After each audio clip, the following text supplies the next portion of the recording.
What is going on, YouTube? We just finished cooking up some steak and mashed potatoes on the mini grill. Bite into one of these real quick. My food is getting cold.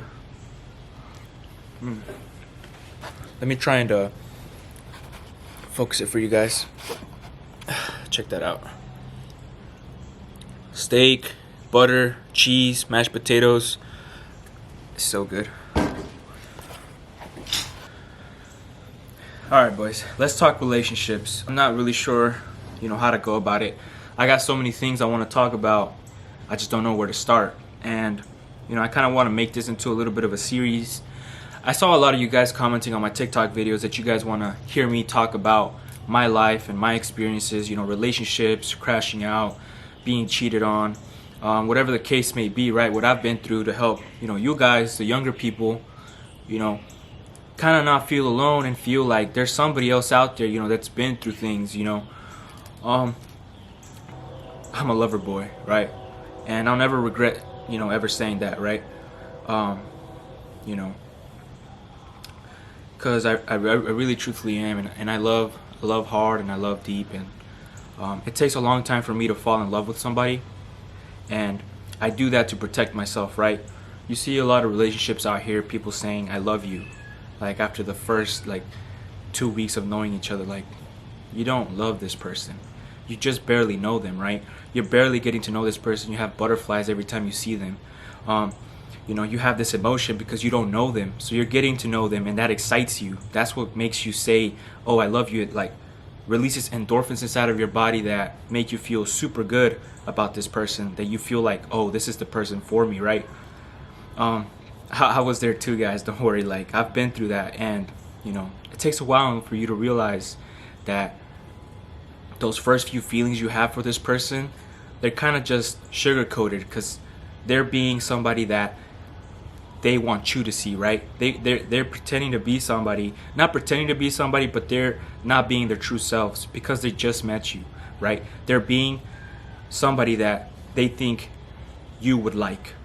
They're trying to portray that image, right? And it goes both ways, not just women or men, right? It goes both ways. I can say that for myself as well, because when I meet somebody to begin with, I'm a very, I'm very what's it called? What's the word? I'm very cautious about how I speak, my lingo. I speak very formally, I be respectful. I don't cuss, you get what I'm saying? There's a lot of things that you do when you first meet somebody so that you don't scare them away. And, slowly though, as you get to know this person and you get to spend a lot more time with them and that honeymoon phase fades away, you realize that, it really wasn't love. It was just you were being blinded by something, right? Whether it was lust, whether it was her body, whether it was his body, whatever the case might be, their looks, or just the sense of emotion that they gave you in that certain point in time. And eventually it fades away, right? It takes a long time for you to rekindle that, if you even do want to rekindle that, right? But the problem there is that it takes two people to make something work, right, in a relationship. And if one person isn't willing to put in the work with the other person, then there's no relationship. And that's where you really can't do anything about it. And things go down south after that. But relationships are tough, guys. Yeah, I feel like I have my thoughts scattered all around. I'm not really sure what I want to say.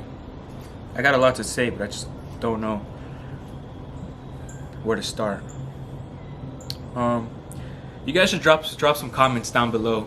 Give me some topics that you guys want me to talk about, and I'll give you guys some experiences for myself as well. Like even now, I'm still recovering from an injury that really brought me down, because I'm a very active person.